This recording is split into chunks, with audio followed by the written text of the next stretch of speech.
1 minute. Good? Good? Adrian, good? Okay, so we're a little ahead of schedule, which is good. That's always a good thing, right? So then we can take a break a little earlier and maybe get an extended break. Ooh, those are bright. So, all right, so Micah Brown, he's going to present I Got 99 Problems, but WAF Ain't One. So it's deploying a web application firewall, in case you didn't know what WAF stood for. Anyways, hardest IT security project he's ever completed, implicit trust and support between IT security and app development. A WAF project demands networking, traditional IT architecture, cloud architecture, and app development skills. So he's going to talk about challenges and shortcuts and tips and tricks that he's learned deploying over 30 WAFs. So Mike is a member of the IT security engineering team at American Modern Insurance. So part of the, Munich. So they were out of Germany? Yes, so American Modern is a sub-company within the Munich Re family of insurance organizations as such per se. Very good, very good. So the past 4 years served as a lead engineer for the DLP implementations. I remember that presentation 2 years ago that you did here for us. So data loss prevention for the Munich RE organizations located in North and South America. Micah has learned many intricacies of what works in a successful DLP project. In his free time, serves as the Greater Cincinnati ISSA chapter as vice president and graduated from the University of Cincinnati and holds his CISSP. So, mock me on that last one. Hey, excuse me, we all need the CISSP for some kind of work, although that is interesting, you know. So welcome, Micah. It's all yours. Microphone's live. Need the clicker for the slides up there. Here you go.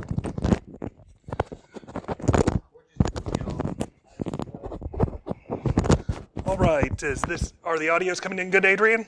Looks good. Excellent.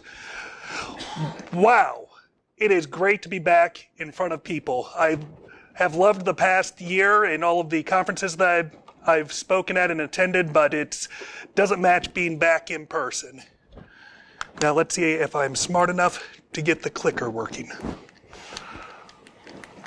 Maybe you. Did it? Is it on? Let's see. Did I turn it on? There. It was turned off. Gotcha.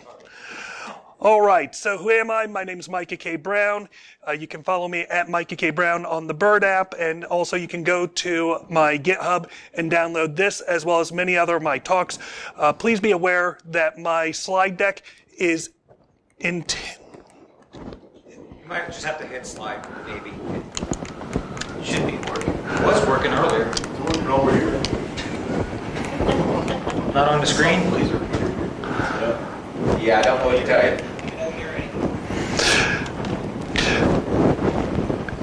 You just want to have them hit the slide? Yeah, so next slide, please.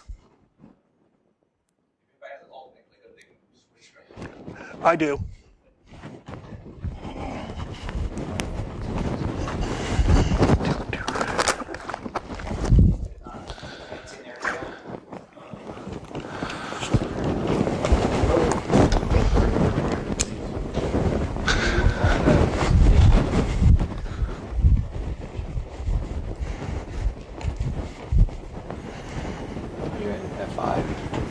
Presentation mode.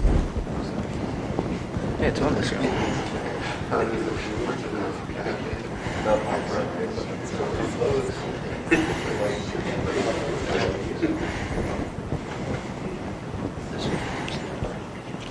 This is what happens when you go to a live audience. This is what happens when you're live.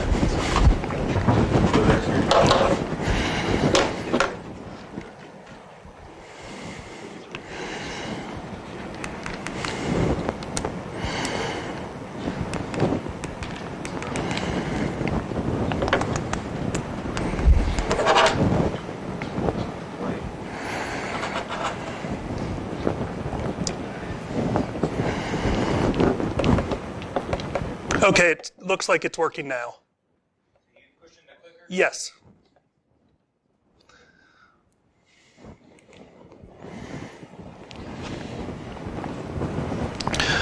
All right, so now that we've got this sorted, you can go to my GitHub and you can download this or any of my talks. My slides are intentionally dense. That way, if you do find value in the content that I'm creating, you can go through, you can download it, you can use, and you can share that with people that you think it's applicable to.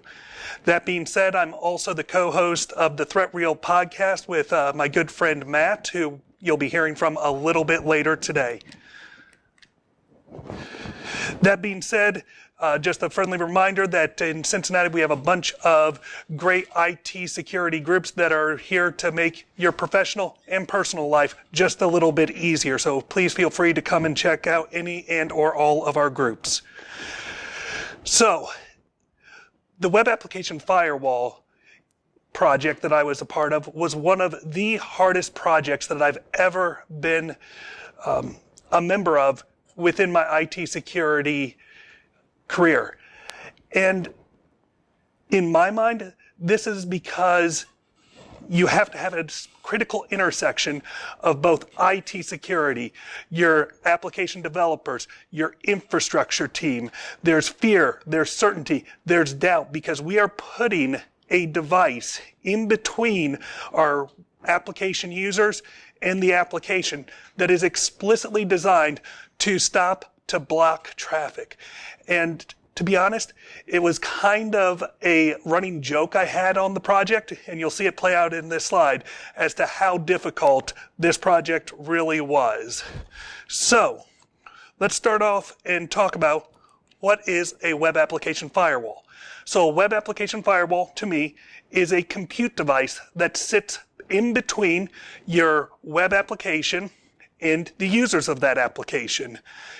Highly visualized, it kind of looks like this, where over on the left, we have our users. And in this case, when they go and they reach out, make a query to our web application, their traffic is first sent to our load balancer. The load balancer, because this is representing production and needs to have some level of high availability, the load balancer will take that traffic and it'll decide which of the web application firewalls to send it to. Once the traffic arrives at the web application firewall, the traffic will be decrypted, it'll be inspected, and then there'll be a permit, deny, alert decision that is taking place on that application or on that traffic.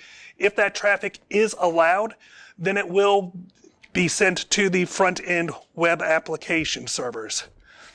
Now, I came onto this project after the project was running for about 3 months, and we had kind of stalled out.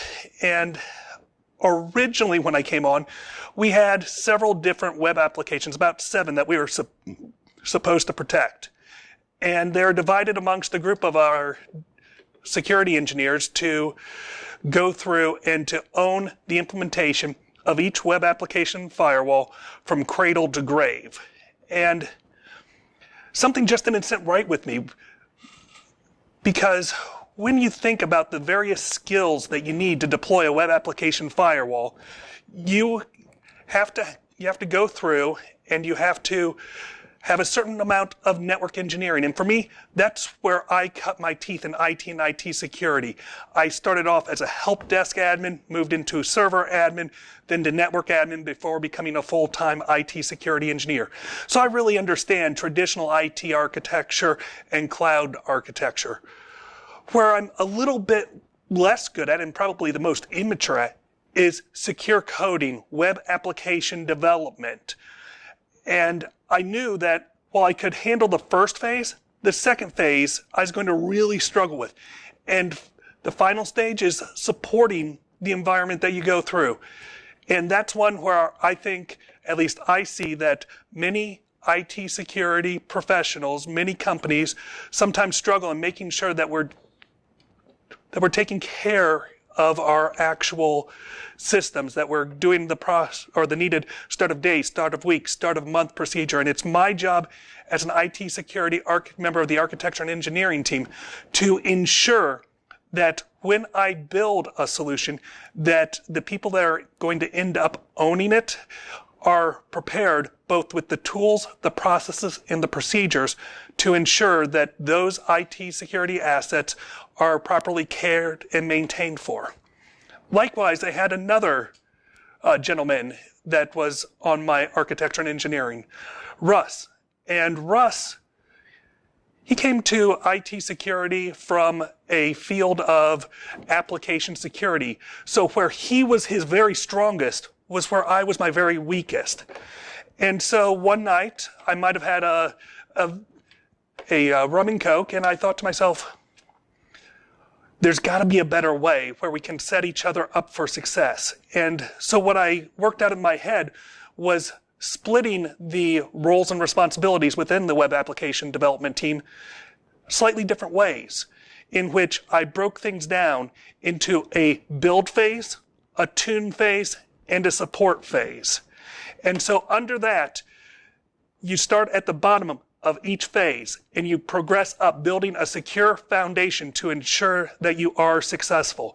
So this one visualization is pretty much the entire methodology that I was able to deploy over 30 WAFs in under 3 months. It's very efficient. It's very easy to explain to people, and I think it's very elegant to go through and to implement.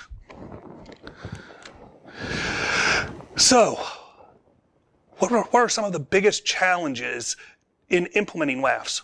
Well, first off, I believe that web applications are unique in that they have a very high total cost of ownership.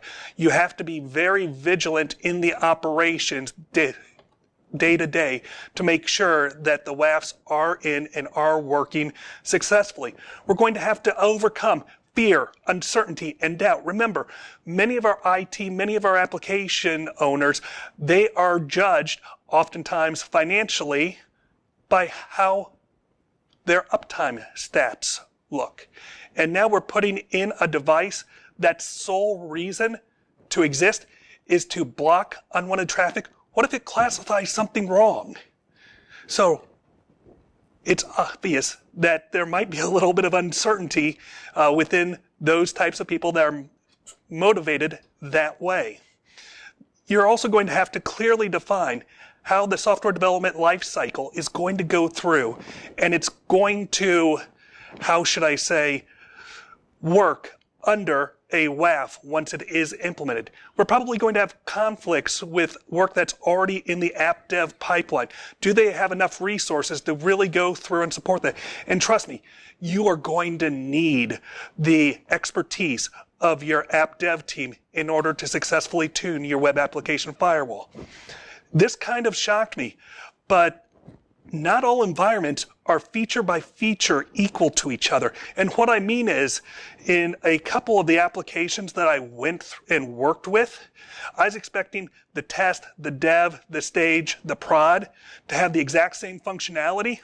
I found that that's not always the case. So we need to make sure that we understand where there are deviations, because that's going to define where you should put your WAFs. And trust me, I really believe that you need WAFs at multiple layers because it's better to catch things lower in the environment before they get to prod. But WAFs, they also have a huge total cost of ownership. Finally, how are we going to go through and intercept traffic? So in general, you can either go through and route traffic through the WAF, either using DNS, which is my preferred method, or you can have it inspect all traffic going across a particular network segment. So let's talk about the team that we're going to need to assemble in order to be successful. First, you're going to need someone like myself under this model, the build resource. So this is somebody that has very strong networking, IT architecture, possible cloud architecture, depending on if you're deploying in the cloud environment, strong understandings of your corporate policies. The build resource is the resource that takes from the very initial beginning, the discovery of the existing web application, all the way through the design, getting the approval, all the way to actually deploying the WAF so it's inline and seeing traffic. Then you're going to need the TUINE resource. This is the person that's going to take over from the build resource once the web application firewall is seeing traffic. And what they're going to do is they're going to work with the app dev team, and they're going to say, hey, we're seeing these alerts. Is this normal traffic? If so, can we go through and just add it to our allow list? Or do we need to go through and do we need to make some sort of tweak on the back end, on the actual code, so that we are no longer triggering this? Or do we end up just continuing to block this type of traffic? And finally, you need the support team. Now, this team is going to be the one that provides the 24/7 monitoring management of the devices after both the build and the tune resources step back. And in that case, they're going to need to have both the skills of the build team in terms of networking, IT architecture, cloud architecture, understanding of the environment as a whole, as well as the ability to converse with the actual development team so that as alerts come up, you can go through and you can properly evaluate them. Now, we have the application team. So the first person that we're going to be spending a lot of time with is the application owner. Now, this might be assigned to a senior developer. It might be assigned to a manager. That depends on application and organization.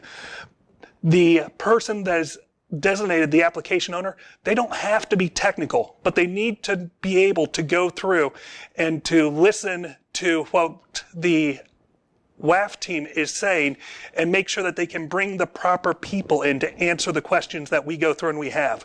The application developer, well, hopefully you have multiple of these on, and this is going to be something that is absolutely critical for both the short and the long-term success.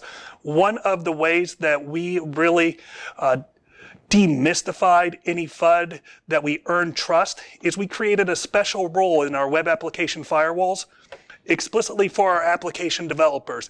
And what we did was we wanted the application developers at any time to be able to log on to the actual GUI of our web application firewalls with read-only access. And that's for two particular reasons. The first one is I wanted them to be able to go into our performance page so that if they're seeing some quantum weirdness on the web application firewall, they could see, is the web application firewall, is it under excessive CPU, memory, disk I/O, network I/O? Or B, if there was an active block going on. So we also allowed them to take a look at the alert section so that they could go through and they could see exactly what was going on. And finally, you're going to need a lot of testers. However many testers you get, you need more.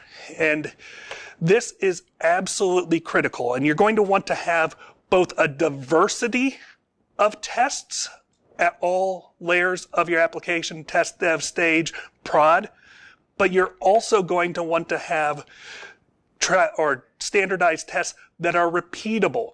It is critical that you have just normal end user behavior testing as well as your more standardized scripted testings. And another thing that's really critical in testing is both the volume and the diversity of traffic.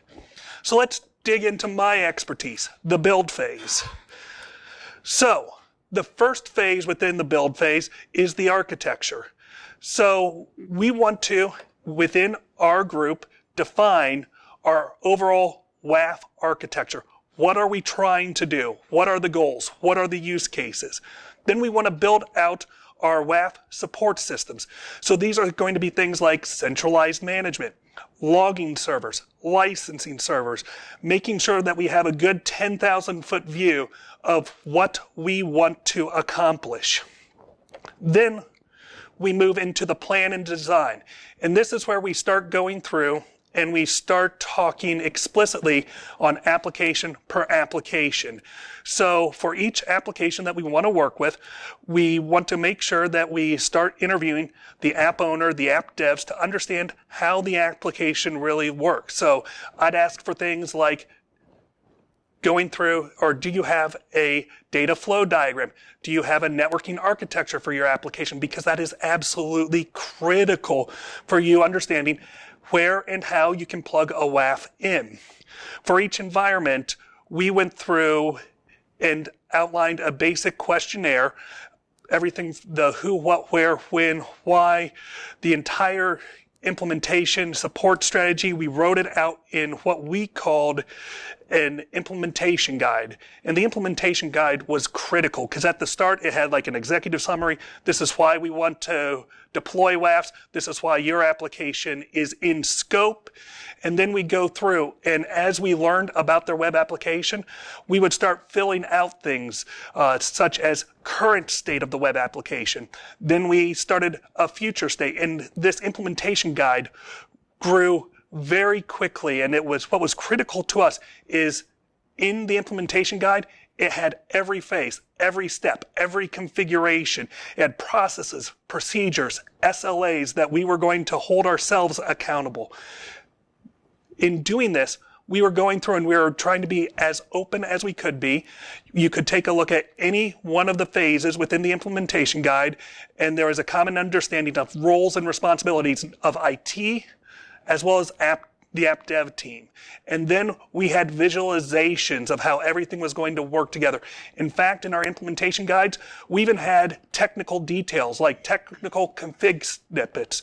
We had, where appropriate, what the IP addresses would be, and we'd fill them in and constantly update this document. The goal is that we wanted this implementation guide not only be a roadmap on how we implement, but we also wanted it to be a resource tool for both the app dev, that they can constantly update the current revision, as well as the support team, as well as going through, and if the app dev team was challenged by an auditor, how do you protect your application? They could take this implementation guide and say, well, one of our lines of protection is this web application firewall that we have in front. The goal was to go through and to make it as open, as transparent as possible so that we could win the trust. At some point, we got the agreement of the app owner and the app devs that the plan was thorough, the implementation guide was good, and we got the green light to move on. So let's go through and talk about the cold build phase. So this is where the build resource, me, I would work with IT to stand up the initial web application firewall, be it physical, be it virtual, and then we would go through and apply a baseline configuration and get it ready to go in line. That means that we would put all of the IPs, all of the internal security policies, we would get all of the plumbing in there working. Once we felt that we had the web application firewall built to a sufficient level that it was ready to go in line, we would then go to both the app dev team as well as our testers, and we would ask them to go through and leveraging host file redirection to point the actual web app on their local system instead of going to the normal DNS, instead go to the IP of our web application firewall. And then we'd ask the testers and the app dev, please do a ton of thorough testing. While they're doing those tests, I'd tap in the TUINE resource so that the TUINE resource could start going through, taking a look at the alerts, making sure that traffic was flowing as normally, and making an initial determination. Which alerts do we just ignore? Which alerts do we go through and do we escalate to the app dev team so that we can go through?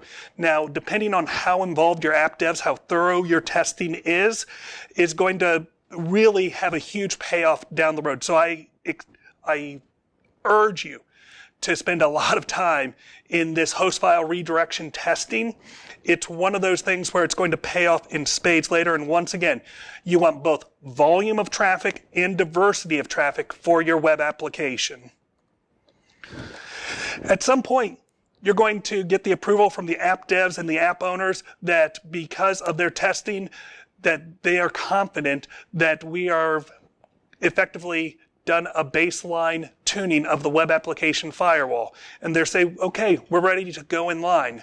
So as the web application firewall is still in transparent non-blocking mode, alerting only mode, we would go through and we would secure a maintenance window, submit a change request, get all of that good stuff together before actually putting the web application firewall online. And to be honest, this was one of the easiest change controls that I've ever ran because I don't have access to the DNS. We've already proven out through host file redirection that the traffic will flow.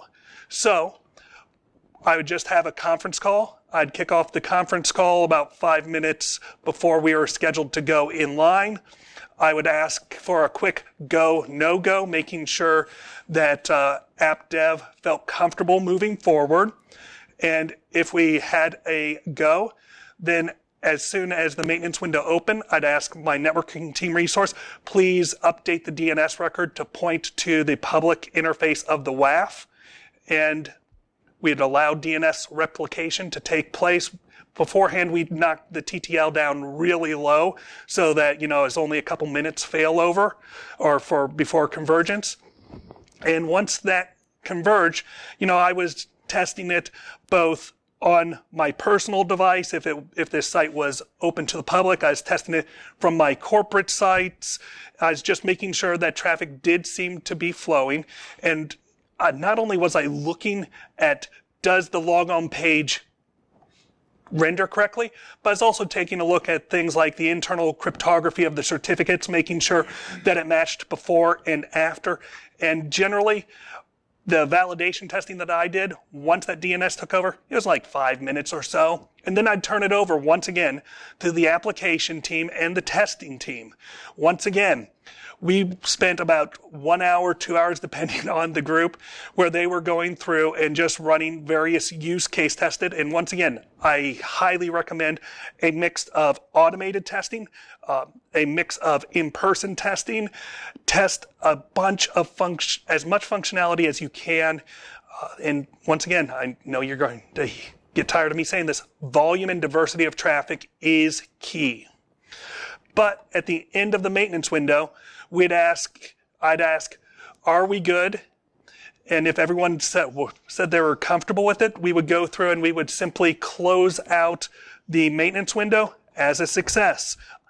At this point, I have never had to pull a web application firewall during a maintenance window. It was very straightforward as long as you do the proper host file testing ahead of time. So now, let's talk about where I'm my weakest, and that's our TUINE phase. So, when that maintenance window ends, a magical thing happened, at least for me. That web application firewall was transferred from my phase over to the responsibility of the TUINE phase. So I was done. I was out, Jerry. So, one of the things that we need to remember is at this point, we're still in transparent learning mode because we're trying to go through and build up trust in the process. And of course, we're doing this first in the lower level environments, working our way up to the higher level environments. So during the first week, first 2 weeks, first 3 weeks, once again, it's going to depend on your organization, the trust that you have with your app dev team will be in the initial TUINE phase. And during this phase, we want to go through and be meeting at least daily between the IT security tuning resource and the app dev team, in which you're going to go through and you're going to look at each and every alert. And it's critical that you look at all alerts. We fell into a trap in where we went through and were prioritizing alerts based on the number of occurrences. And while that really helped us whittle down the number of alerts we were getting quite quickly, one of the traps is we were not looking at the 1 or 2 offs, the niche functionality, the certain processes that only happen once a week, once a month, once a quarter. And so when we did eventually go through and go into blocking mode, what ended up happening is, 99.998% of the traffic worked great, but there was some niche functionality, say chargeback to ACHs, that was not working. That was a huge deal, even though it was a low probability functionality event. So we want to make sure that we're being thorough in our testing. But at some point, as the tuning resource and the app devs meet, you'll go through and you'll see the actual number of alerts coming out is lessened as you do your tuning. And whatever your metric is to define success, that's going to be up to your app dev, to your own internal risk process. But eventually you're going to get there. And generally I found out it was like 1 or 2 weeks within our environment. So it can happen really quick. And when you hit that place, you're going to be in a position where you can proceed into blocking mode. So let's talk about going into blocking mode. Once again, it's critical. We are guests in our application owner's application.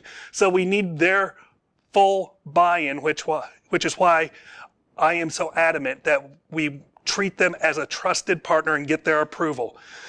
Once again, we go through, we create a maintenance window, we submit the needed change work, and we implement this via a bridge. Now keep in mind, I'm out of this at this point, so our tuning resource, Russ in this case, he would actually go through and he'd run the bridge call. And the bridge call went very simple. He adopted, 5 minutes before, get a go, no go. If go, he would log into the GUI. Of course, each web application is going to be a little bit different on how you do this, but it was a 2-minute process once the maintenance window opened to where we would go from transparent learning mode into blocking mode. And then once again, we would go through and we'd start off with our testing. Once again, I know you're tired of me saying this, both diversity and volume of traffic is critical. At the end of the testing, we would have a success, non-success. And once again, we never had to back out of a change control when we were going into blocking because we did the relevant testing ahead of time. But it is very critical to understand that you might run into some issues. So let's talk about the support phase. So for me, it is critical, and this was actually outlined in the implementation guide, for me to set up my support resources to be successful. So I would provide them with day in, day out support tasks. I give them start of day, start of week, start of month procedures. I would urge them to have regular review meetings with app dev. What does that look like? Is it bi-weekly on Tuesday, Thursdays? Is it the start of week? Is it at an end of week? That's up, and it's to your app dev team and your own individual organization. We needed to address how are we going to do move, add, change tickets, troubleshooting, performance testing procedures, patching procedures, documentation on where they can get the organizational documentation, making sure that they have logins to your WAF's not only helpline, but their support center. And of course, training. I worked very hard. I was very open that whenever I was doing work on a WAF, I always invited the people that are going to take over ownership of it. They're always invited as optional. I wanted to be very open, very transparent, and allow them to learn the best ways that they learned. So now, let's get into the nitty-gritty deep architecture. So, if we're on premise, are you going to use physical machines? Are you going to use virtual machines? For what I did, we used all virtual or cloud machines. How do we intercept traffic? Here you can go through and you can use DNS, or you can inspect all traffic on a certain network segment. Personally, I prefer DNS because it's much faster, much safer to go through and to switch in case you have to go through and bypass the WAF for any way, shape, or form. We want to make sure that our management ports are on a internal protected VLAN. And the web application server should not be internet accessible once the application is protected by a WAF. So make sure that we are taking sufficient steps to make sure that someone cannot bypass the WAF by doing any trickery, say, with their host file or any trickery with DNS poisoning. So what does the WAF look like on premise? Well, it's pretty simple. Here you can see I've got the top 2 WAFs are production. Then we go through and we have a UAT, and a test at the bottom.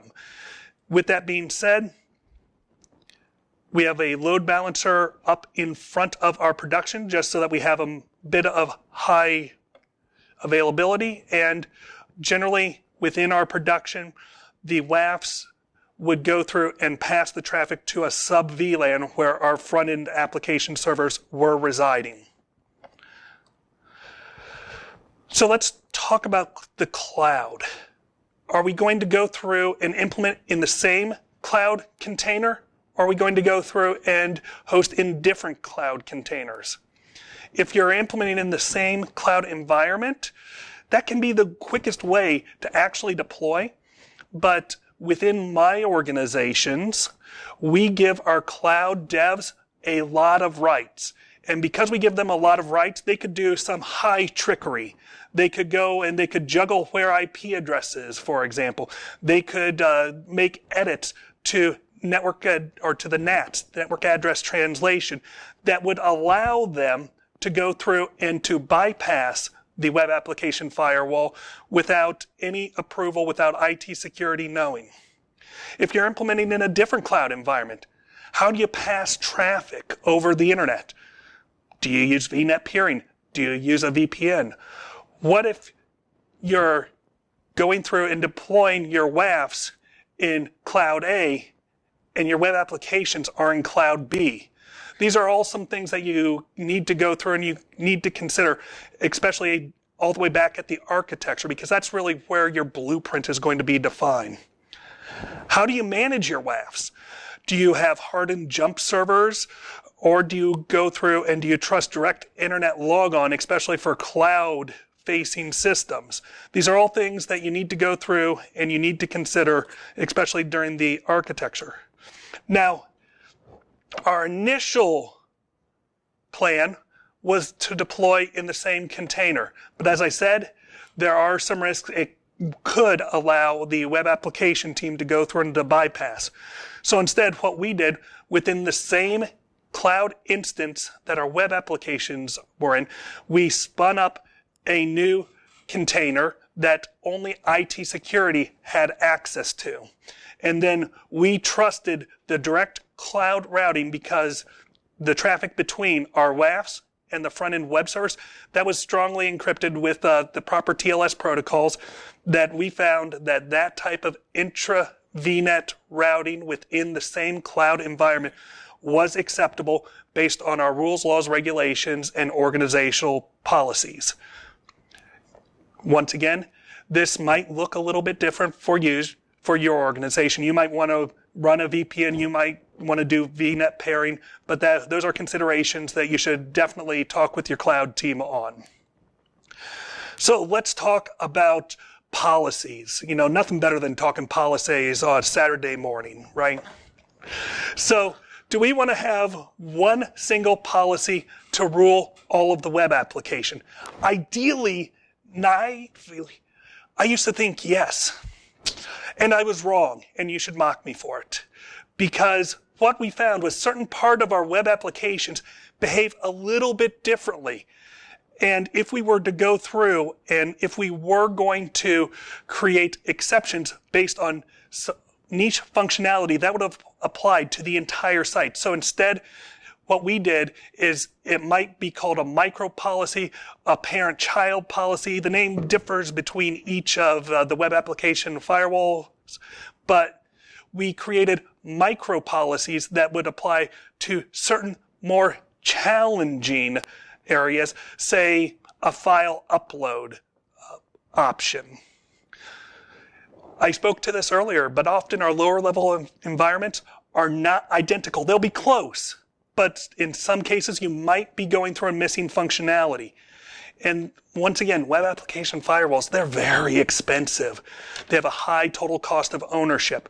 So my recommendation is to evaluate where is the most effective place to start inspecting your traffic to deploy web application firewalls. And to me, that would be at the same level that has feature parity with production. Pay attention to cryptography, especially in the lower level environments. One thing that I found was some of our lower level environments were using wildcard cryptography. In fact, some of our clouds were using the vendor supplied wildcard cryptography, which we had to switch over to internally minted PKI certs for those environments so that we could actually go through and inspect the traffic. We need to make sure that we're using the proper cryptographic ciphers. It doesn't make sense to spin up an entire web application firewall if you're still using TLS 1 and 1.1. That'll give my poodle a heartbreak, and if you got that joke, spot on. Or SSL. Indeed. So, naively, remember, application development is where I am my absolute weakest. I assumed that we were going to learn alerts in the lower level environment.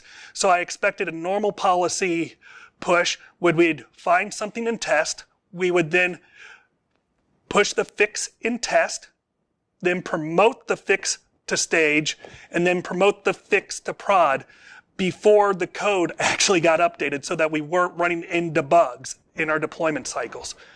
What quickly became apparent was because we didn't have as much volume or diversity of testing in our lower level environments, we started to see bugs for the first time in stage and prod, which meant not only did we have the normal bottom up type of policy pushes, but we also had from the top down and even middle out.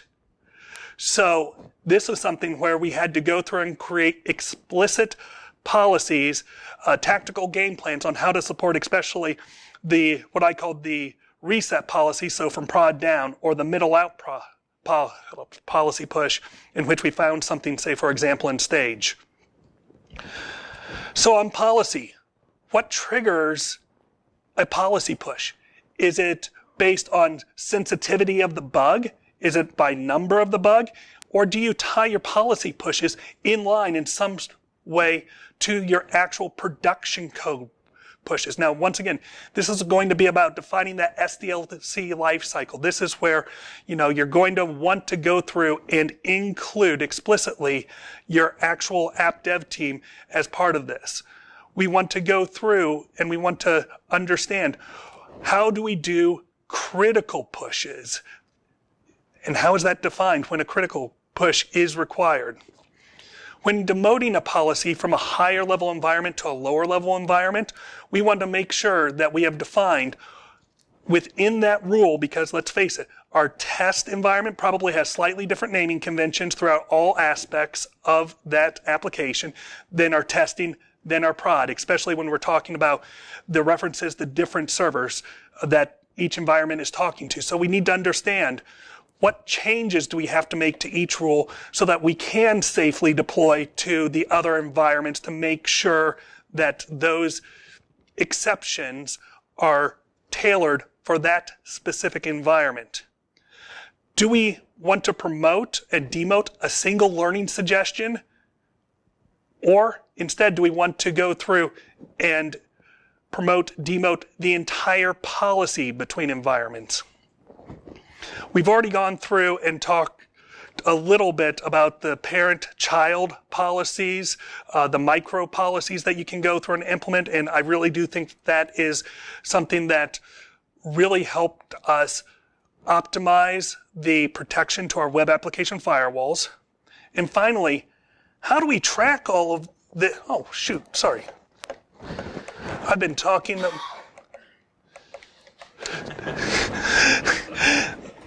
So this is what I was talking about in terms of the policy pushes. And how do we track all of this, not only for our sake in troubleshooting, but also for our internal audit? With that being said, this is the actual change script that I used every time that I put a web application firewall in line. So at the beginning of the call, 5 minutes before the policy, I'd take a roll call, go, no go. I'd then go through and I had a simple table like this showing what I wanted the networking team to go through and change the IP address to. We would go through, wait for the actual change to happen. Once it did, I would do my testing in block 2. We'd go through, we'd modify any firewall rules, cloud ACLs to prevent WAF bypass in stage 3. That'd generally be our networking team. Step 4 was going through and actually doing the testing. And step 5 was going through, and if we did have to do a rollback, just having documentation on that rollback. That being said, I want to thank you very much. It was an honor to be back and presenting in front of you today. Any questions?